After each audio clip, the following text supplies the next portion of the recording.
नमस्कार दोस्तों, spirituality bye सुमन channel पर आप सभी का स्वागत है। आइए आज सुनते हैं मार्गशीर्ष यानी कि अगन मास की कृष्ण पक्ष की गणाधिप संकटी चतुर्थी की व्रत कथा।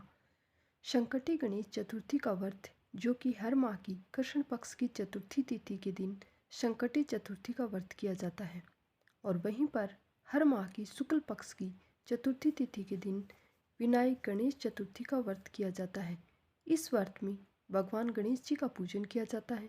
भगवान गणेश सभी प्रकार के विघ्नों को हरने वाले, सभी प्रकार के विघ्नों को दूर करने वाले हैं तथा सभी प्रकार के मनोरथों को सिद्ध करते हैं। इस व्रत को विशेषकर स्त्रियां अपनी संतान की दीर्घायु की रक्षा हेतु करती हैं तथा इससे सभी प्रकार के मनोरथ भी सिद्ध हो जाते हैं। मार्गशीर्ष कृष्ण पक्ष में आने वाली चतुर्थी को विशेष संकटा चतुर्थी के नाम से भी जाना जाता है। इस दिन जो भी भक्त सच्ची श्रद्धा के साथ, नियम और निष्ठा के साथ भगवान गणेश का पूजन करते हैं, साथ में माता दुर्गा का पूजन भी करते हैं और फिर चंद्रोदय होने पर चंद्रमा को अर्घ देते हैं, तो उनके सभी प्रकार के मनोरथ सिद्ध होते हैं। संकटी गणेश चतुर्थी के व्रत के दिन प्रातःकाल उठकर नित्य कर्म से निर्वृत्त होकर शुद्ध होकर स्वच्छ वस्त्र धारण कर लें। श्री गणेश जी का पूजन पंचोपचार विधि से करें। धूप, दीप, नैवेद्य, अक्षत और फूल लें। इसके बाद हाथ में जल तथा दुर्वा लेकर मन ही मन श्री गणेश का ध्यान करते हुए व्रत का संकल्प करें। मम सर्व कर्म सिद्धे सिद्धि विनायक पूजन में है करिष्ये। अब कलश में जल भरकर उसमें थोड़ा गंगाजल मिलाएं। कलश में दुर्वा, सिक्के, साबुत हल्दी रखें। उसके बाद लाल कपड़े से कलश का मुख बांध दें। कलश पर गणेश जी की प्रतिमा स्थापित करें। पूरे दिन श्री गणेश के मंत्र का स्तवन करते रहें। संध्या को दोबारा स्नान कर शुद्ध हो जाएं। श्री गणेश जी के सामने सभी पूजन सामग्री के साथ बैठ जाएं। विधि विधान से गणेश जी का पूजन करें।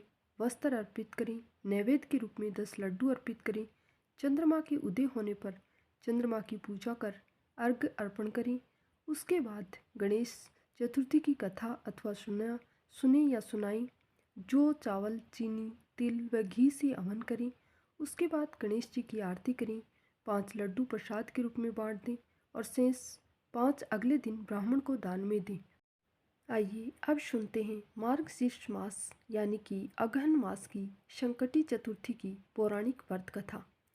पार्वती जी ने गणेश जी से पूछा कि अगहन कृष्ण चतुर्थी संकटा कहलाती है, उस दिन किस गणेश की पूजा और किस रीति से करनी चाहिए।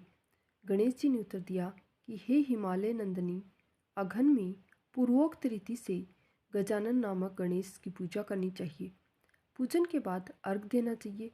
दिन भर व्रत रहकर पूजन के बाद ब्राह्मण को भोजन कराकर जो तिल, चावल, चीनी, घी का साकला बनाकर हवन कराएं तो वह अपने शत्रु को वशीभूत कर सकता है। इस संबंध में एक प्राचीन ऐतिहासिक कहानी हम आपको सुनाते हैं। प्राचीन काल में त्रेता युग में दशरथ नामक एक प्रतापी राजा थे। वे राजा आखेट प्रिय थे। एक बार अनजाने में ही उन्होंने एक स्वर्ण कुमार नामक ब्राह्मण का आखेट में वध कर दिया। उस ब्राह्मण के अंधे माँ बाप ने राजा को श्राप दिया और जिस प्रकार हम लोग पुत्र शोक में मर रहे हैं, उसी भांति तुम्हारा भी पुत्र शोक में मरण होगा। इससे राजा को बहुत चिंता हुई। उन्होंने पुत्रेष्टि यज्ञ करवाया। फलस्वरूप जगदीश्वर ने राम रूप में अवतार लिया। भगवती लक्ष्मी जानकी के रूप में अवतरित हुई। पिता की आज्ञा पाकर भगवान राम, सीता और लक्ष्मण सहित वन को गए, जहाँ उन्होंने खरदूषण आदि अनेक राक्षस व राक्षसियों का वध किया। इससे क्रोधित होकर रावण ने सीता जी का अपहरण कर लिया। सीता जी की खोज में भगवान राम ने पंचवटी का त्याग कर दिया और ऋषि मूषक पर्वत पर पहुंचकर सुग्रीव के साथ मैत्री कर ली। उसके बाद सीता जी की खोज में हनुमान आदि वानर तत्पर हुए थे। ढूंढते ढूंढते वानरों ने गिद्धराज संपाति को देखा। इन वानरों को देखकर संपाति ने पूछा कि कौन हो, इस वन में कैसे आए हो, तुम्हें किसने भेजा है, यहाँ पर तुम्हारा आना किस प्रकार से हुआ। संपाति की बात सुनकर वानरों ने उत्तर दिया कि भगवान विष्णु के अवतार दशरथ नंदन राम जी सीता और लक्ष्मण जी के साथ दंडक वन में आए हैं। वहाँ पर उनकी पत्नी सीता जी का अपहरण कर लिया गया है। हे मित्र, इस बात को हम लोग नहीं जानते कि सीता माता कहाँ है। उनकी बात सुनकर संपाति ने कहा कि तुम सब रामचंद्र के सेवक होने के नाते हमारे मित्र हो। जानकी जी का जिसने हरण किया है वह जिस स्थान पर है वह मुझे मालूम है। सीता जी के लिए मेरा छोटा भाई जटायु अपने प्राण गंवा चुका है। यहाँ से थोड़ी ही दूर पर समुद्र है और समुद्र के उस पार राक्षस नगरी है। वहाँ अशोक के पेड़ के नीचे सीता जी बैठी हुई हैं। रावण द्वारा अपहरण सीता जी अभी भी मुझे दिखाई दे रही हैं। मैं आपसे सत्य कह रहा हूँ कि सभी वानरों में हनुमान जी अत्यंत पराक्रमशाली हैं, अतः उन्हें ही वहाँ जाना चाहिए।